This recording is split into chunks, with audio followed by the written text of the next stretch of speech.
touch command, touch, and just write the name of the file. New .txt, because I believe I have new already on that.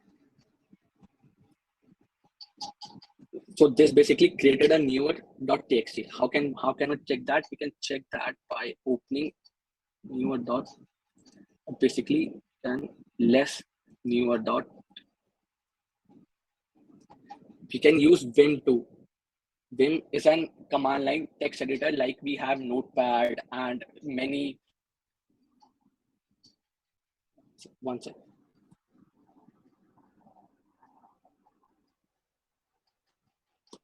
Yeah. So Vim is a text editor for command line tools. We also have Emacs. So here we'll be using Vim. Vim can be started by using a vi command. Vi, and after that a name of the file, newer.txt. You can see we have a newer.txt and it's completely empty. To enter text or to edit, modify a file in Vim, we have to press the I button, and you can see in the bottom left corner we have kind of a insert prompt. Now we are all set to insert anything we want.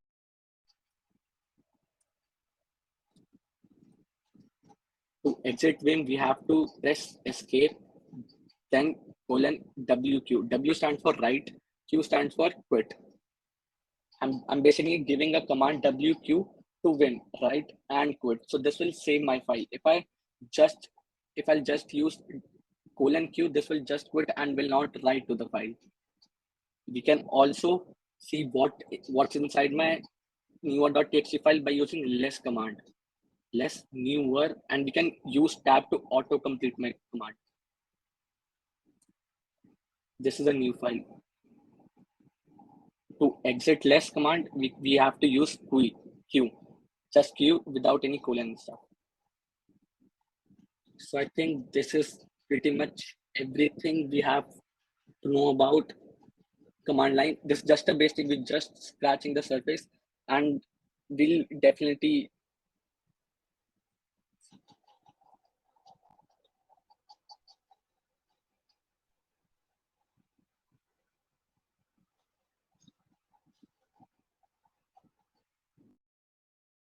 So let's start with Git and GitHub. Before starting with Git and GitHub, everyone just see if you have Git installed on your system, or you can download from here.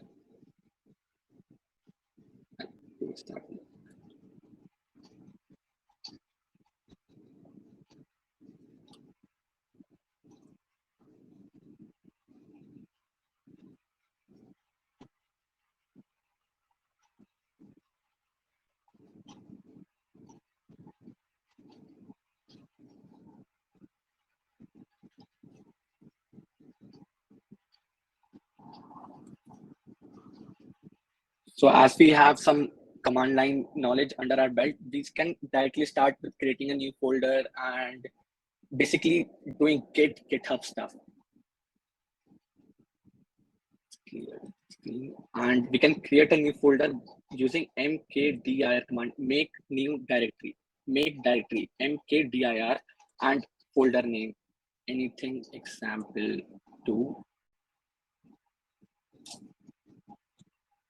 And we can also navigate between commands using an up and down arrows. Up is like your recent commands, and you can use down arrow to like navigate between your history and stuff. We can hop into examples.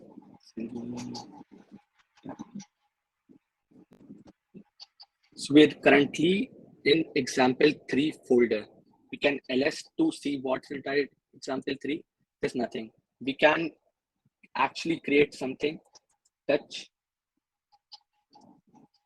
testing file txt.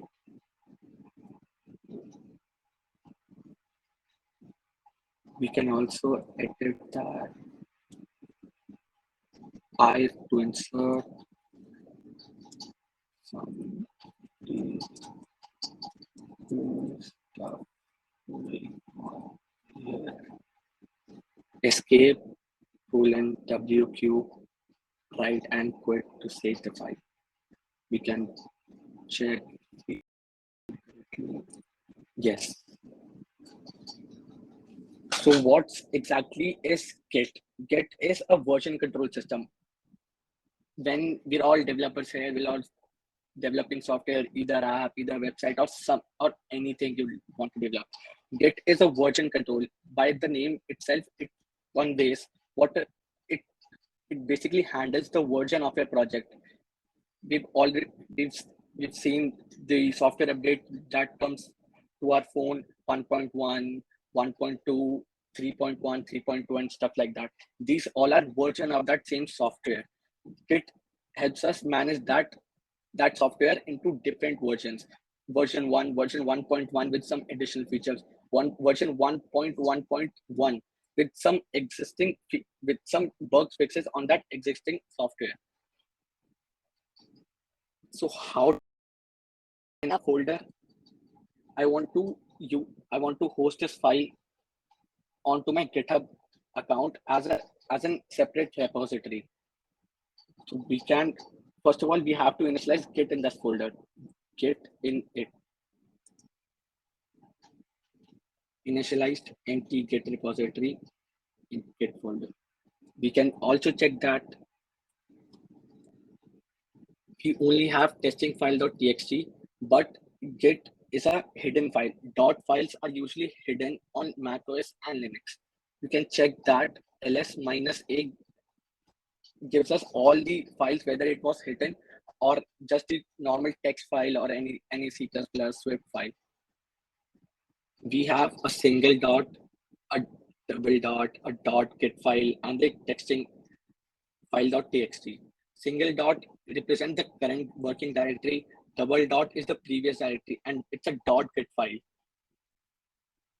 And the other is testing file, of course. This dot git file has some executable commands with which we can basically leverage some Git features and stuff.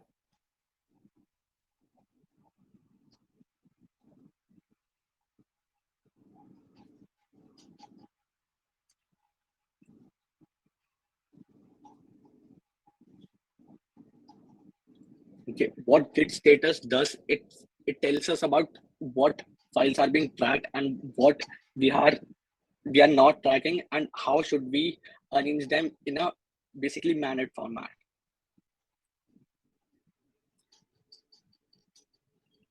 Untracked file testing file.txt is not being tracked at the moment. So how can we track testing file.txt? Tracking means if we have modified that file, added something, or basically deleted that file altogether. We can track that file by using git add and the file name.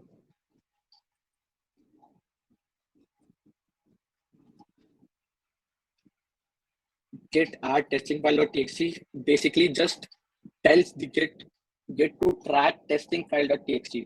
Or if we have, like, if we developing a software, we have generally lots of files, 1, 2, 3, the countless what we can develop in a software. So to add everything that we have in a directory or in a project, we can use a dot command. Git add dot will add everything, will track everything that a folder or a directory contains. Just that. And if we check its status again, this is in green, so it means testing file.txt is being tracked right now. And if we make any changes,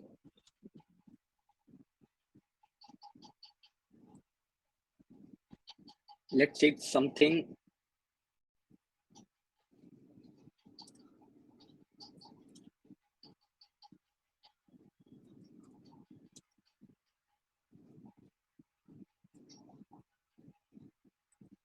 Let's see if Git has tracked my file and it can verify that that file has been modified or not.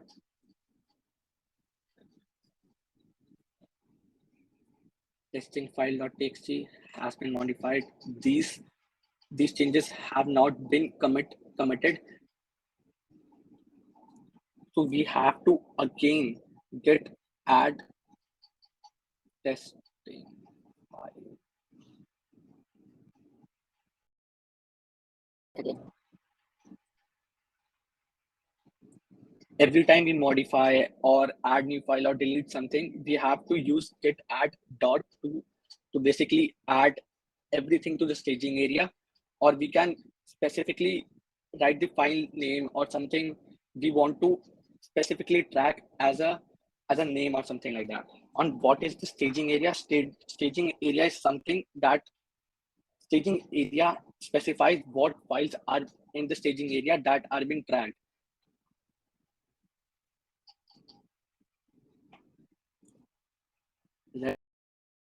We have our testing file.txt onto the staging area. We have added, we checked the status of the file, it's been tracked, and no new commit, nothing has been changed.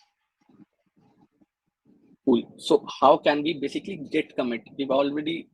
Everyone has already heard of git commit, git push. We're gonna do that right now. Git commit -m is for message. What message do you want to convey with your commit? Let's see first commit.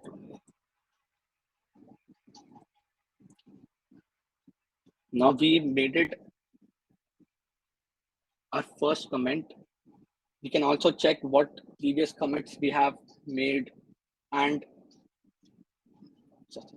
git log. Git log basically what project, how many commits have been made in this project. If only had one commit, this is the hash number. This is used to uniquely identify every commit we have, and this is the commit message.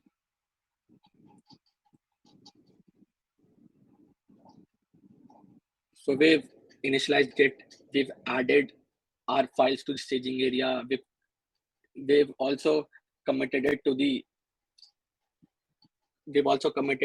and everyone wants to know how to host their project on GitHub. So what we can do is we can make our repository onto our GitHub account.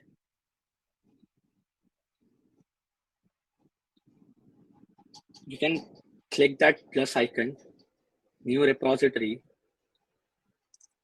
Repository name is 3.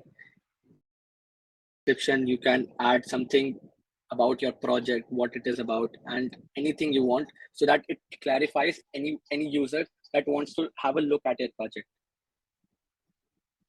There are 2 types of GitHub repository, public or private. Public repository is basically anyone on the internet can see your repository, but cannot change the code without your permission. And private repository, you can choose who can actually use your repo or actually see your repo. This is the README file. We'll get to that. .gitignore is when we're using git add space dot, it basically stages all the file we have in our project. We can use .gitignore to basically specify what files to ignore. The license. Let's now just create a repository.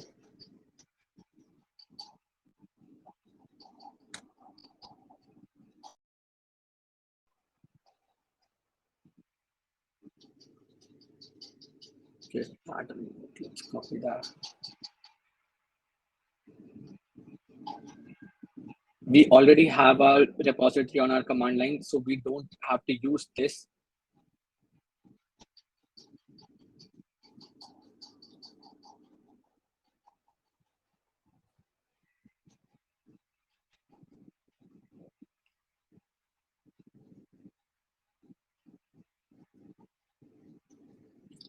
Git remote add origin.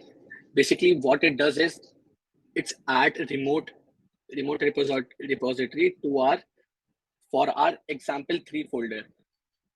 We have 2 types of repository, either local or remote. Local repository stays on our computer, stays on our system. We cannot access that my computer right now, we cannot access this example 3.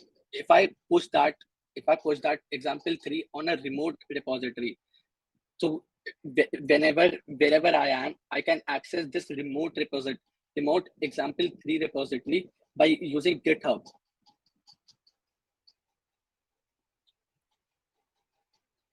We can also check what are the remote repository at for example 3, git remote -p. You can use this link.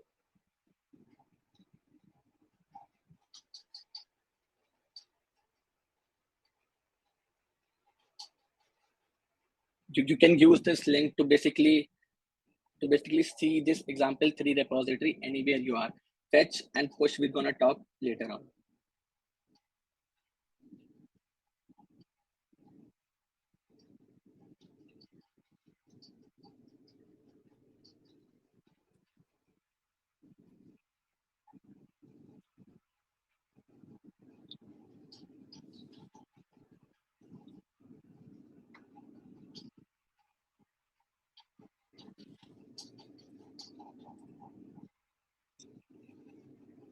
There are several branches for a project. The first one, the default one, is the main or the master.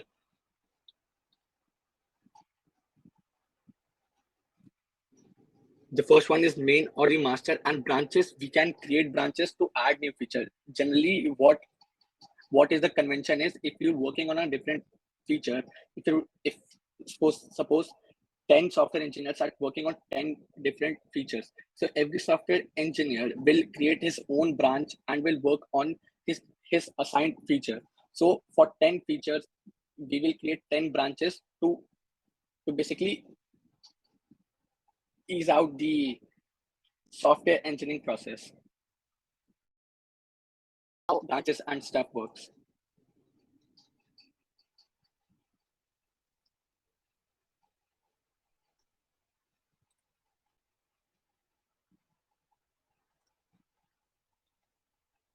Git push -u origin main. This command basically tells us to push the code that is in the example 3 folder to the origin. We named our repository origin in the main branch. We can now check if we've hosted our project successfully or not.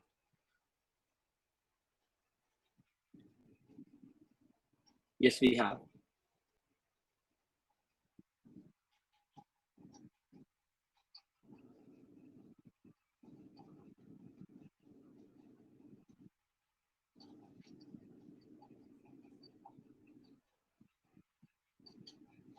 Should I show the pull request and stuff right now or after the talk?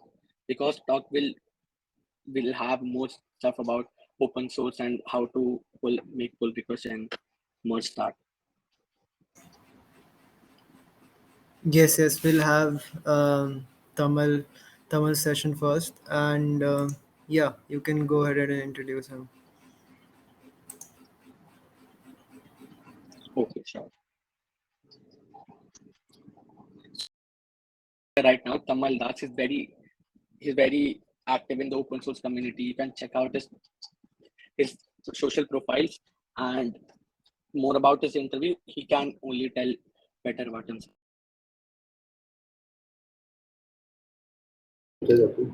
So sorry, I was muted, lol. So yeah, I guess I'll get started with the presentations then. So it's nothing too much of formal. Can you share your GitHub profile? Yeah, sure. Why not? Good.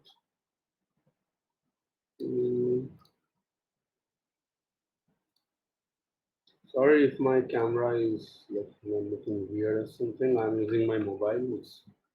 Don't know what happened to my Logitech thing. Yeah, so here's my profile. Get a profile in the chat. So yeah, my audio is coming pretty clear, right? Yes, we can hear you. Yeah, awesome. So I'll just share my screen. Share. Screen. Yeah, so I'll just keep presentation on.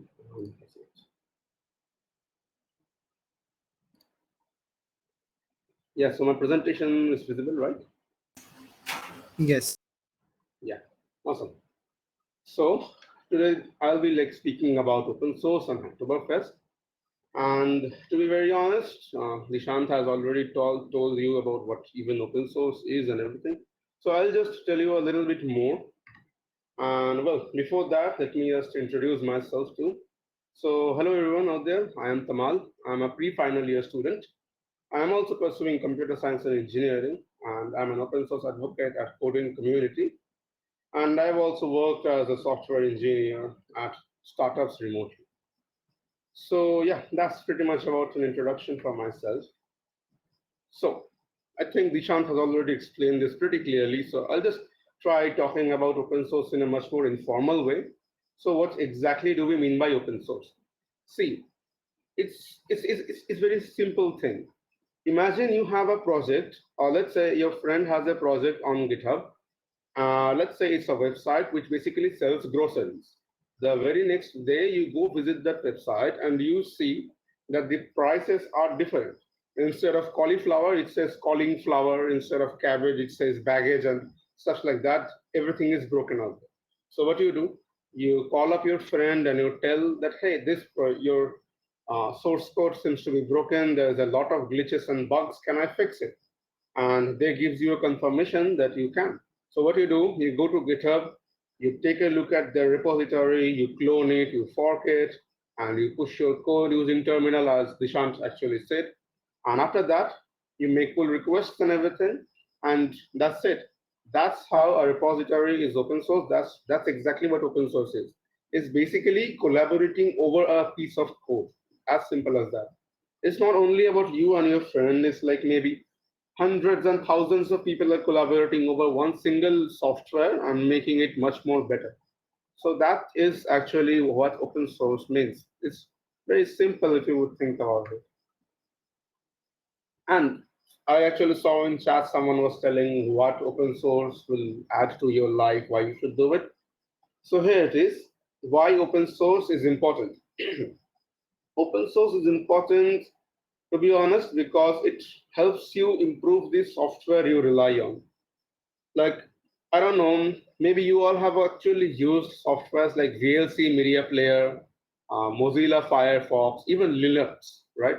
So these softwares are open source. Like you can literally go to GitHub, search for these, and you will get their source code. You can contribute there, you can fix the bugs. Okay. So that's how you can actually improve those softwares. So that's how open source helps. Even if you are building your software, you can put it up into the GitHub and you can make it open source too. So that even if there's a security risk, even if there's a glitch and bug, folks can come in, they can contribute and make it much more better. Also, the next step, build public artifacts that help you grow a reputation and a career. This is a very underrated thing. People think that open source is just for getting swags, looking cool, having a greener GitHub graph. But that's not only thing about it. Open source helps you a lot. Like my first client, when I used to do freelancing, I am a web developer. So when I used to do freelancing, so I literally got my first client from my open source repository. So I don't know how they discovered my open source repository. They took a look. They actually thought that is like I'm doing a great job maintaining this repository and stuff like that. And what they did is they reached out to me. They needed a website. They had a store which sells books. So they actually, reached out to me. They told me, hey, that I have this ongoing project. Can you just like contribute to this? Can you like help us and you'll get paid for it? So I was like, okay. So that's how open source works. And talking about career, you can be different places. Like I know a senior of myself, he like contributed to open source massively, to be honest. And yeah, you all can just go to GitHub and search for Soumyadip Chaudhary if you don't know. Sumyadip. Soumyadip Chaudhary. I will actually drop his GitHub profile too in the chat later. So he's my senior, and if you take a look at his GitHub profile, he has contributed to amazing repositories. He has contributed to organizations that are like Red Hat and everything. And today he is a senior SWE at Red Hat. Just can you imagine? That's how open source actually helps you. And the last thing, find mentors and teach others. That's exactly what I am doing. I am spreading my knowledge. I am creating content on what are the difficulties that I faced so that other people who are actually joining into open source don't feel the same. So I'm like, trying to spread my knowledge. I'm trying to make open source a little bit less complex than it already is. That's how open source helps. So I think you all have like a pretty clear idea about what open source is and how stuff works out there in the world. Well, it's not magic. Everything is done by us, right? So I think you all have a pretty clear idea about open source. So let's jump into the most awaited topic, that is Hacktoberfest. Excuse me. So what exactly is Hacktoberfest? Hacktoberfest is a month-long open source event, rather. It's run by a company called DigitalOcean along with other sponsors like GitHub, AppWrite, Intel, DeepSource, and stuff like that. You can find a lot of this trend going on in Twitter, Instagram, and wherever of Hacktoberfest going in, coming in. There's a hype in the community, and there's literally a tsunami of developers, newbies, jumping in to contribute, jumping in into the world of open source, and stuff like that. So Hacktoberfest is basically an open source event. It's very simple. You go to any repository that you find. It can be of your friend, your seniors, or stuff like that. You find projects, you contribute to those projects, you make 4 significant or rather 4 valuable changes, and you get a free t-shirt. I don't know what they are packing for this year, like the previous year, if you all saw during when my camera was on. So they actually sent that t-shirt. And along with that t-shirt, you also get some amazing stickers and stuff like that. So probably that has hyped up the interest in the audience right now. Hey, we're gonna get stickers, awesome. Anyways, so let's see how to get started with it. So instead of talking, let me just take you through the website. So yeah, my screen is visible probably. Let me just check. Yeah, the screen is visible. So this is the official Hacktoberfest website. You can actually scroll down. See, I will recommend you instead of after I'm done talking, after I'm done with the session, go visit Hacktoberfest's website. You will get to learn a lot. You will get to actually understand what Hacktoberfest is and how stuff works better than what I can explain, right? So this is what Hacktoberfest website looks like. It says registrations are open. I will come to here in a little while. So let's scroll down a bit. It says prep to Hacktoberfest. You can actually join the Hacktoberfest official Discord here. And there you can find a lot of resource. So if I just let you a look here. So this is Hacktoberfest's official website. And you can find a lot of things there. There are open people, there are so many people, over thousands and thousands of people are there. They are actually helping everyone with open source. You can get help in any type of technologies there. You can actually see someone talking about NVM and stuff like that. So there's a lot going on in this community, and I highly encourage you go join the Hacktoberfest Discord channel too, right? So here you can actually learn about what's new for 2022. So previously we had a very less exposure, and this year Hacktoberfest is focusing again more on low code or non-code contributions. So someone in the chat previously wrote that how much of knowledge in coding you actually need for like Hacktoberfest and stuff like that in open source. You basically need none of them, to be honest. If you take a look at here, this year we have low or non-code contribution. What does this mean? This means that even if you are not into the coding world, if you are not into Android, web development, machine learning, blockchain, Solidity, and stuff like that, you can still contribute and your contributions will be counted. You can make changes in low code, like technical documentation. Like every GitHub has their own README. They have their documentation on how to use that and manual and stuff like that. So you can go and contribute there. You can improve the documentation. You can add new features to the documentation and stuff like that. You can also do testing. Testing is like it's still a bit of code, but hey, it's low code. So yeah, I get it. And also you can do advocacy too. You can make presentations. You can write blogs, podcasts, case studies. And these actually depends on the project. Like if you go to a project, you can write blogs for them and make a pull request saying You can reach out the maintainer that, hey, I have made a blog, and if they're kind enough, they'll actually merge those blogs. And even if you know nothing about coding, nothing about documentation, sorry, you can still contribute to the Hacktoberfest community. You can make social media posts, you can make blog posts, you can make you can actually fix user experience designing, like all the UI UX designers out here in the community. You all can contribute this time too. Also, there's translating, copy editing. These are like if a website is made in Russian, you can take everything, open up a Google Translator, and just help them translate. You can submit a long file, actually telling them that, hey, I have translated it and stuff like that.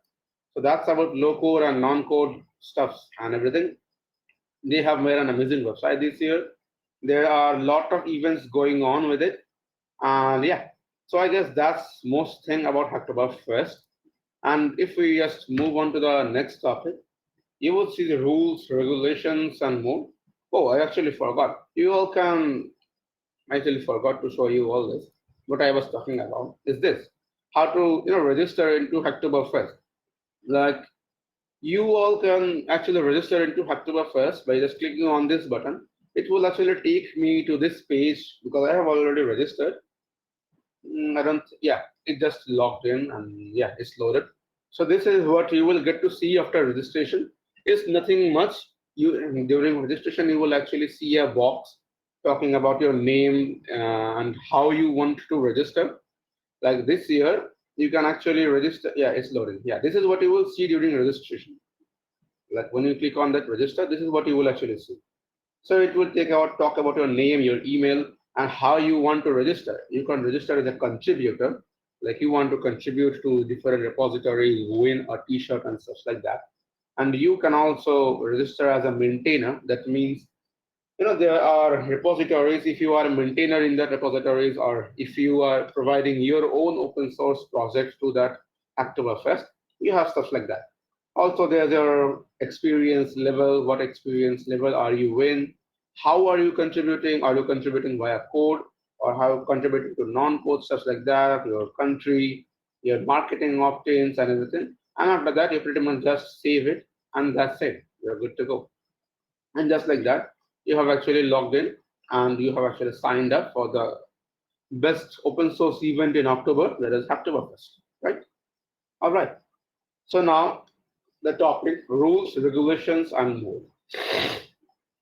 See, last year in 2021, we had like a lot of contributors to Hacktoberfest, and what actually happened is a lot of them actually got banned. And like if you get banned from Hacktoberfest, you cannot participate in Hacktoberfest through the same account. And like you are banned from Hacktoberfest indefinitely. Like that particular GitHub account of yours is no longer evaluated, it's useless. You will need to create a fresh new GitHub account, and then you're gonna participate and stuff like that. So what are the rules, regulations? So if I just come here, it's a huge list of rules and regulations. And to be honest, if I just talk about all the rules and regulations right now, it's gonna take you like 50, 60 minutes and stuff like that, to be honest. So I'll just give you a quick brief through instead of reading all these, I'll read through these in a short manner. And instead of reading through this, I'll tell you about the most important rule. And that rule is called using common sense. It might sound funny, but that's the main rule you're gonna follow in Hacktoberfest. And why I am saying this, if you will actually find like Hacktoberfest starts from October 1st and it ends on October 31st. So anything you do between that time is counted. Like any pull request you make, anything you make between those are actually counted. So if you will look for projects between that, you will find a couple of people saying that, hey, come to my repository, change the name of the file and get your free T-shirt. That's where common sense kicks in. What happens is if you make those changes and you make a pull request, Hacktoberfest will track you. Hacktoberfest tracks all the pull requests, and there are reviewers sitting back there. And if this, like, even you can report a repository, right? So if someone actually reports that, hey, this person is doing spam pull requests like this person is literally going in, instead of making any valuable contribution, this person is literally changing the name of the file and it's getting free t-shirt. That is unfair, right? So what Hacktoberfest will do is they will simply ban you from the event. That's it. No more free swags for you, right? So that's why common sense kicks in. No spam PRs, as it says no spam PRs. Do not make any changes like just changing a file name, just changing a space, just changing small stuff like that. So don't do it. Also, let's talk about the rules right now. It says pull requests that are labeled with a label containing the word spam by maintainers will not be counted. What does this mean? This means that in pull requests we have labels. I think Dishant will be talking about pull requests later. So if the maintainer or if you make a pull request, as I said, if you just change the name of the file and you tell that, hey, I have made change, give me my t-shirt. If you do that, the maintainers will just mark the pull request as spam and you will just get banned from Hacktoberfest. That's it, right? And when you will be raising pull requests, all the pull requests that you raise must be having this tag, Hacktoberfest accepted label, right? If the pull requests do not have this Hacktoberfest pull request tag, and your pull request won't be counted. If you would just take a look at here, what am I even typing? Yeah.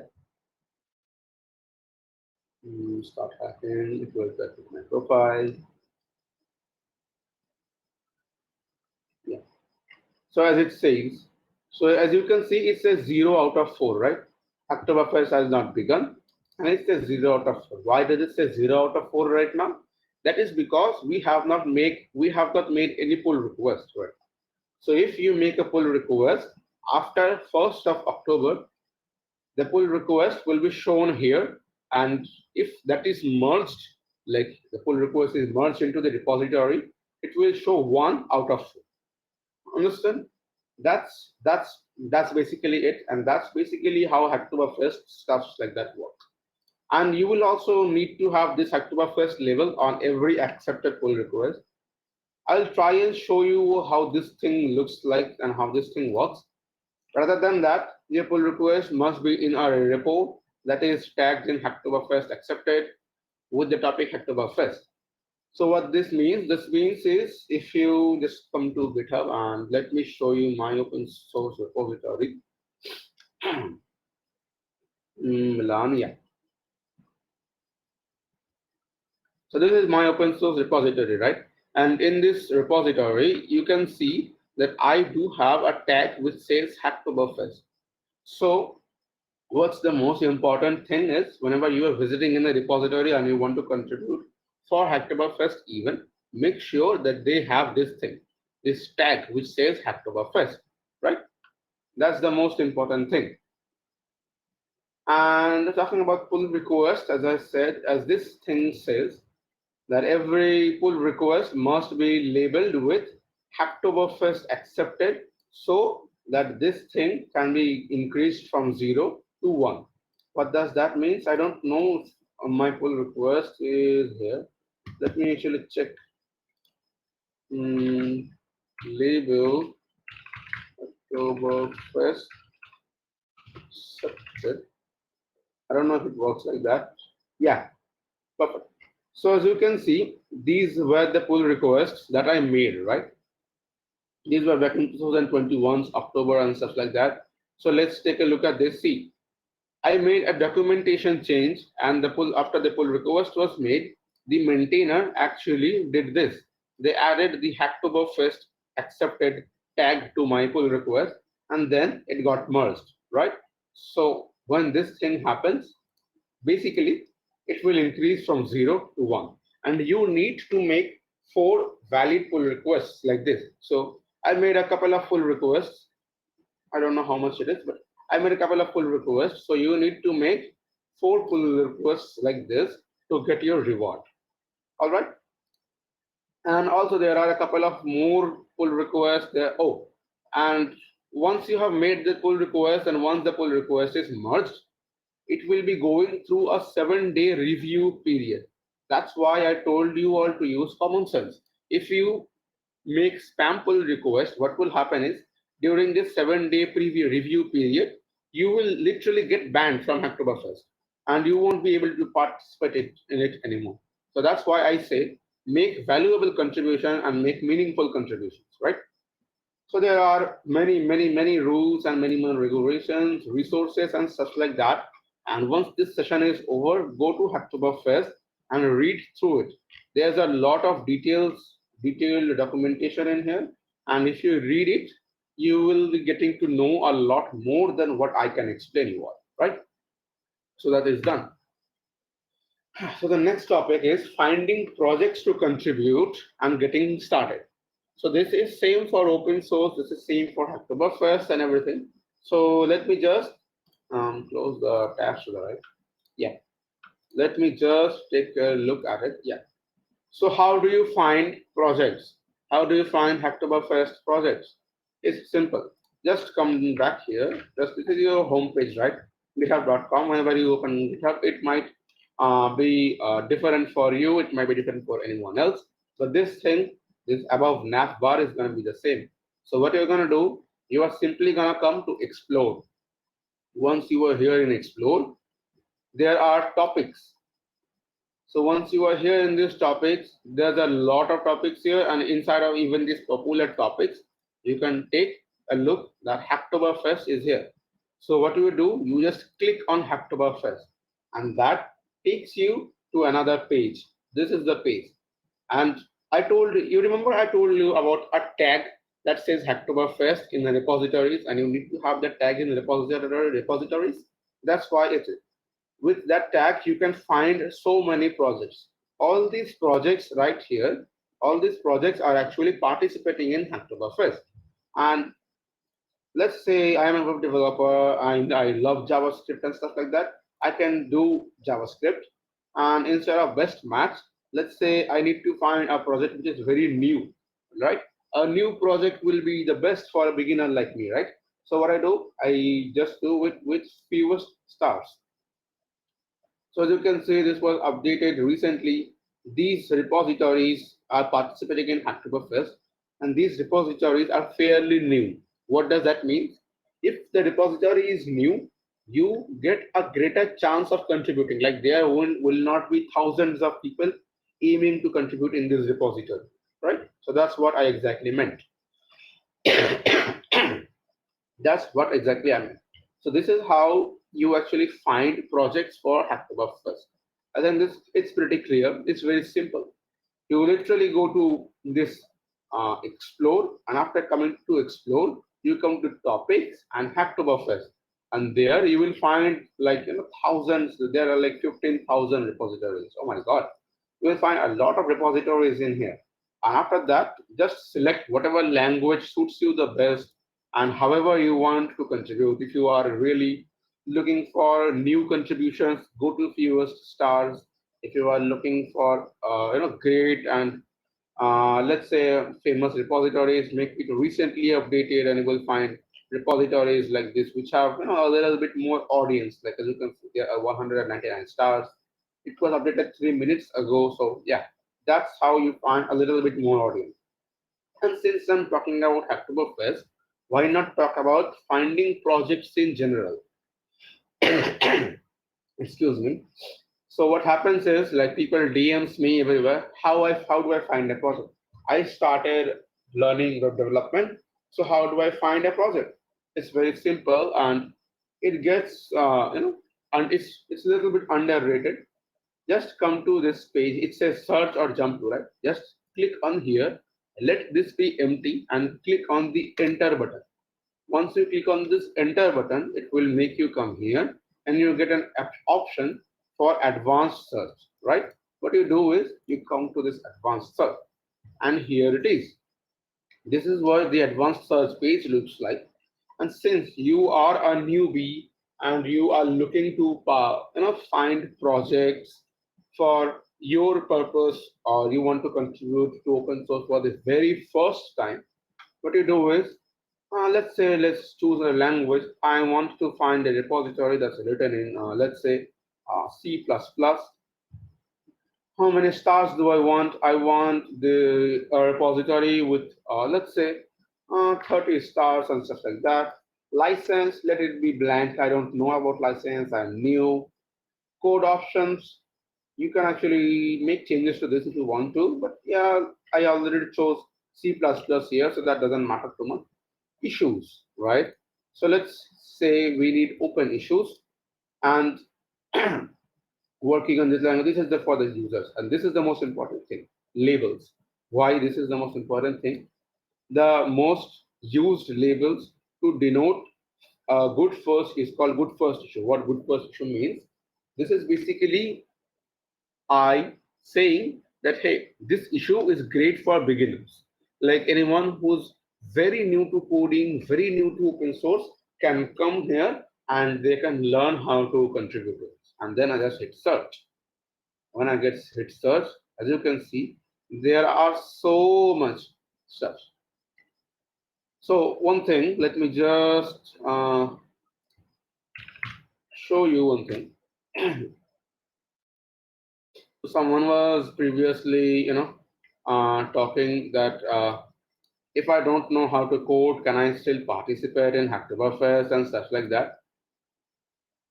So here in non-code contribution, it says to make blog posts, right? It says to make blog posts, case studies, presentations for a project, right? See this. This is what I was talking about. As soon as I searched with good first issue, this repository is made with C++ and they want to make a blog post. Let's check this out. So this is the owner of this repository or something maybe, I don't know. So this person has actually told us to make a blog post about this repository.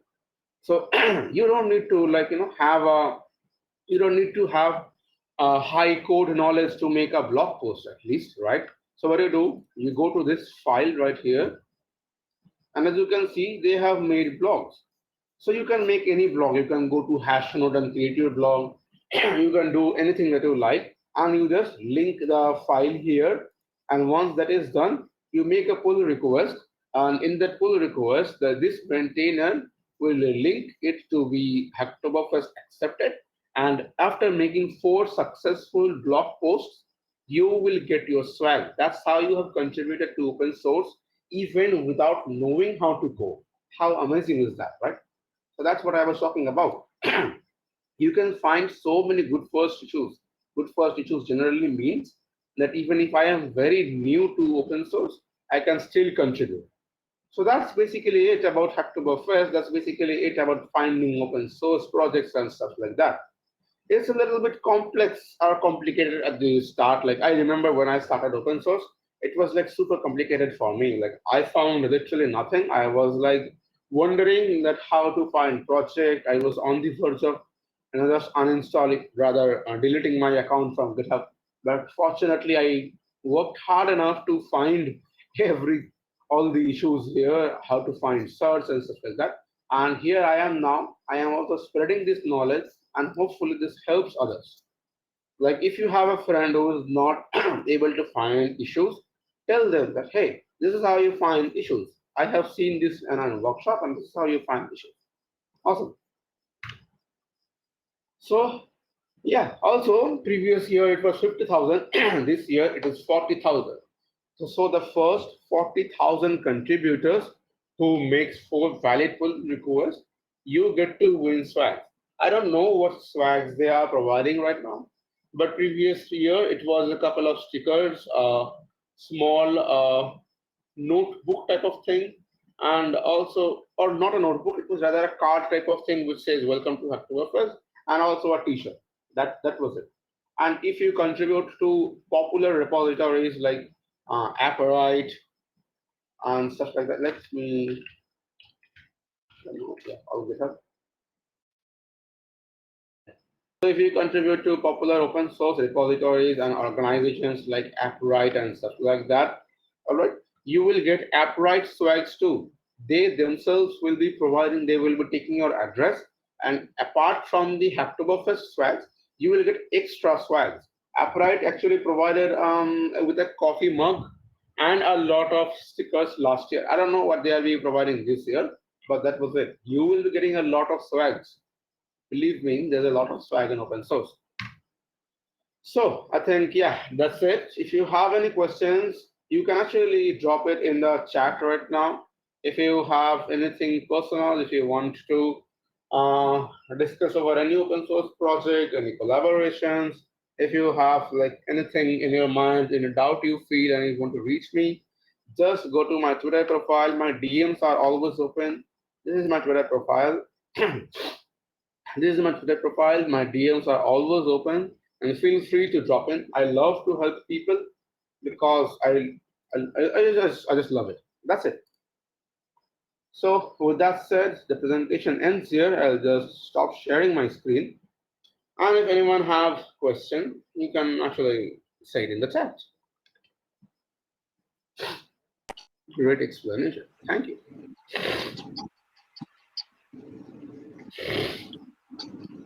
Follow you on Twitter. Thank you. So Akash was asking, had Hacktoberfest listed projects to contribute, or can we contribute in any? Hacktoberfest does not list projects by their own. You can actually find a lot of projects on GitHub with the topic which says Hacktoberfest, and on their Discord channel, you will find like thousands and thousands of projects of various domains. I actually saw someone even with Web3 projects this year. Since Web3 is trending, you will find a lot of projects there. So don't worry. So that's the presentation. Thank you so much, Tamal, for joining this.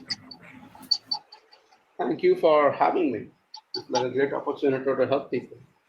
Arpit says it feels a little overwhelming to me right now. Yes, it felt the same for me too. I couldn't, like in 2020 when they had Hacktoberfest, I couldn't contribute a single thing.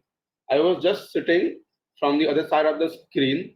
I was wondering what is going on in GitHub. Why are there so many contributions? What is Hacktoberfest?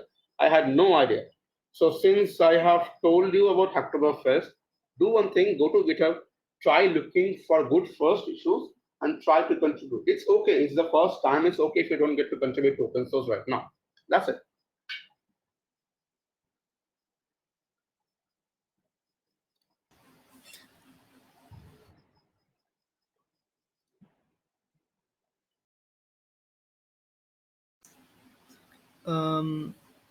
If you wanna use dual boot, it's okay, but you can use Git Bash to do Git stuff. It works on Windows fine. Yes. Also, there's a Q&A tab where you can specifically answer questions there, and we'll have it answered as well.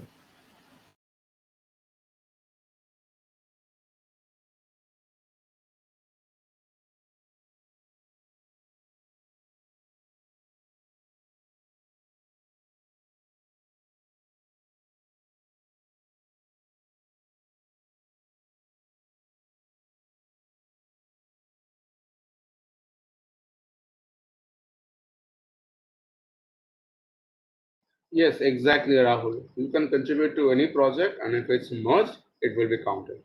But make sure the contribution you are making is not spam. Like it should not. Oh, I actually forgot to mention this.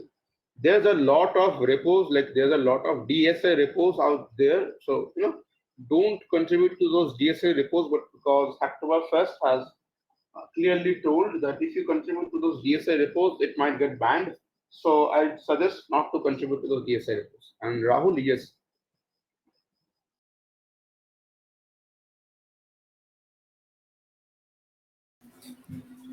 Yeah, just make sure that project has the Hacktoberfest label there.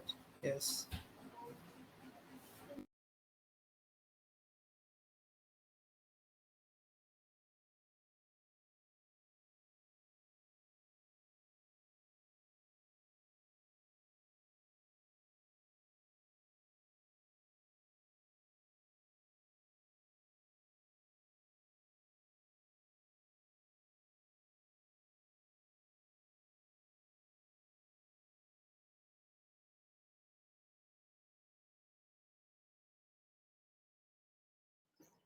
Vardhan, spammy PR.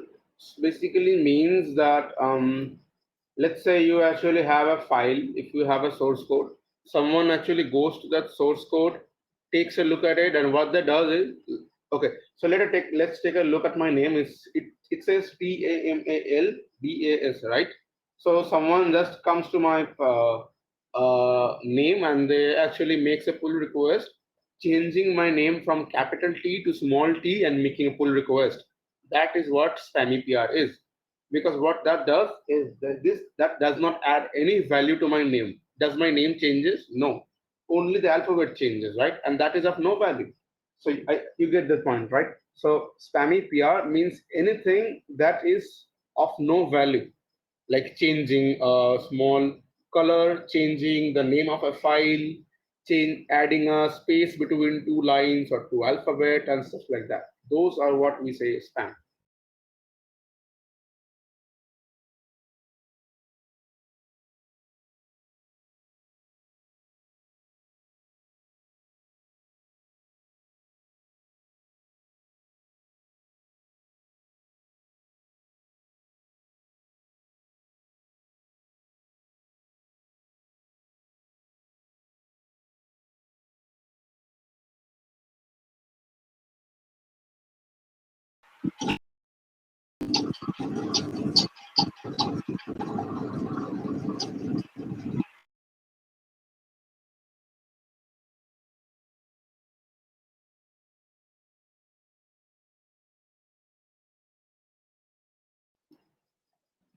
Anirudh, whenever someone is making a pull request, it is highly recommended that you make an issue first. Your pull request is making some changes in the code, right? So that's what your pull request is doing. It's making some changes in the code, right? So if you have a pull request, that means you should have an issue. If you do not have an issue, like what issue are you solving by making the pull request, right? So that's why whenever you are having a pull request, always make sure that you know have an issue for it, or rather you can actually make an issue too. That doesn't matter. There can be features or more stuff instead of issues. Well, I don't get what you are trying to say. There can be features or more stuff instead of issues. I'm getting. Well, by issues, I mean issues. I don't. I am saying instead of reporting issues, can we suggest? Yes, of course. You can actually raise an issue. Like whenever you go to GitHub and go to anyone's repository, you can basically raise an issue. That issue is not only fixing a typo, that can be anywhere from changing the whole color of a website all the way to changing the language of the website. It's anything. It's everything. Making an issue means telling the repository owner that, hey, I want to do this. Can you assign this task to me so that I do this? That's it. So first we should get allotted to any issue and then we can contribute to it. And you know, that's highly recommended because what happens is, let's say you have one issue. Let's say you make one issue, right? You want to change the color of Hacktoberfest'. You want to make it white, right? So let's say you make an issue for it. And what happens is someone else comes in. Okay, let's say I come in and I make a pull request saying that I have made the background white. And at the same time, again, you make a pull request saying that I have made the background white. So now if I am a maintainer, whose pull request am I supposed to merge? That's the question, right? So that is why we always suggest getting assigned to an issue first and then contributing to it. Because if I know that Anirudh is assigned to this issue, the maintainer will just ignore my pull request and merge your issues, merge your pull request. That's it.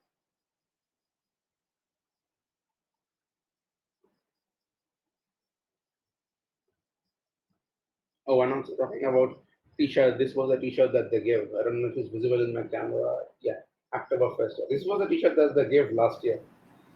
This was awesome. Yeah, it's good. I messed out on it because I think I made some mistakes while making those PRs.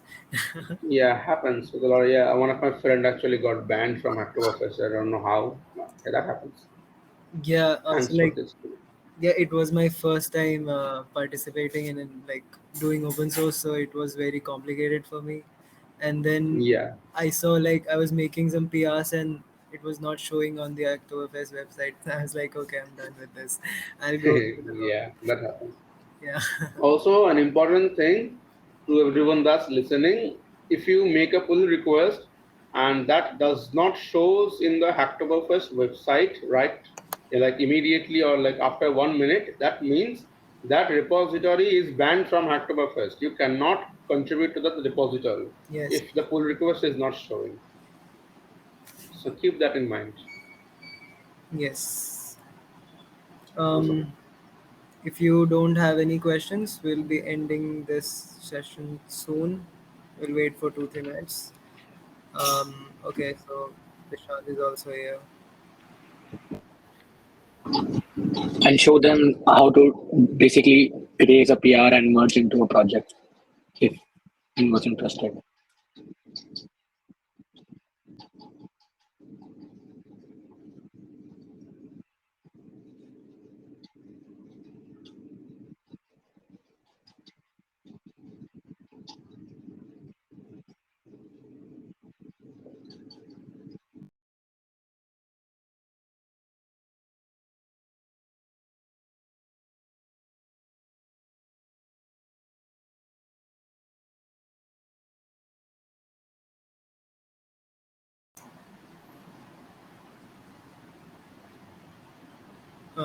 Bhumika, are you there?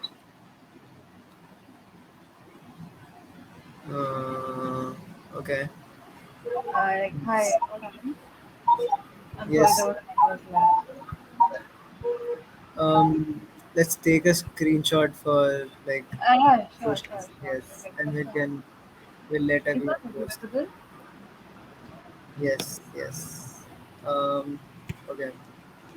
Okay.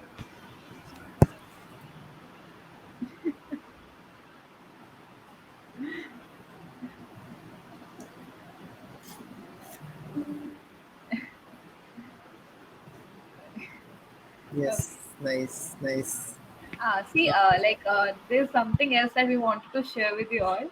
Like, if you done with the sessions and everything, then I have Ishan and Bhavya with me, and they'll be sharing some information regarding Hacktoberfest and what GDSC Mate is doing in Hacktoberfest. So I'll be calling them now, and they'll be telling you more about that.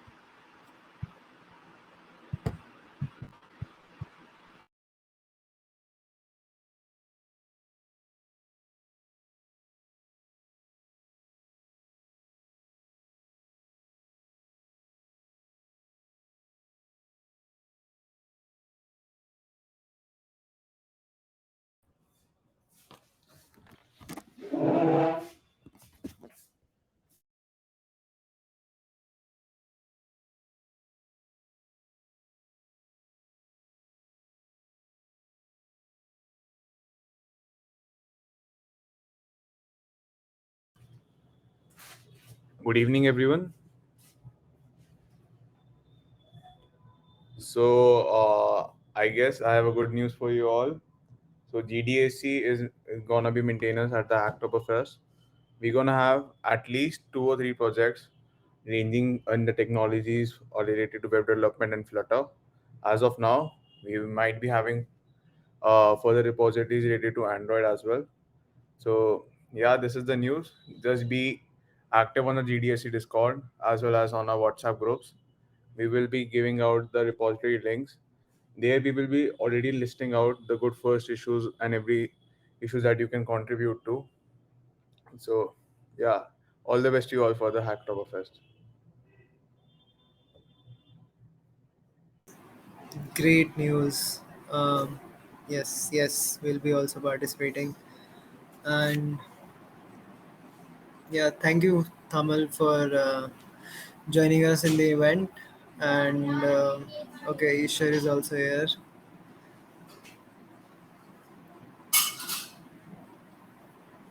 Uh, okay.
So guys, if you don't have any questions for Bhavya, for Dishant, for Tamal, then we'll be ending this session. Thank you so much, Tamal, for joining us today. It was a great session, and it was quite an informative one because even it gave some ideas to me as well to how to contribute in Hacktoberfest.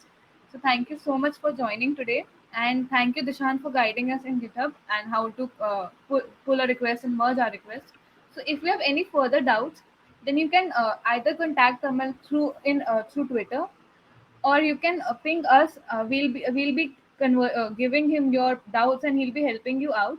Even we have Dishant, he's our open source mentor, and Naved as well.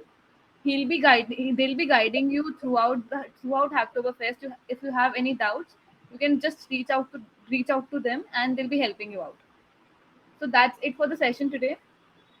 Thank you so much for joining, everybody. Thank you so much, Tamal. Thank you so much for joining. So we'll Thanks be for having ending. me. It was awesome session. Thanks Yeah. for having me. Like he has shared his Twitter account as well. If you want to discuss something with Tamal, you can. So we'll be ending this session now. Thank you, everyone. Thank you so much for joining. Thank you, Thank you, everyone. everyone. Thank you.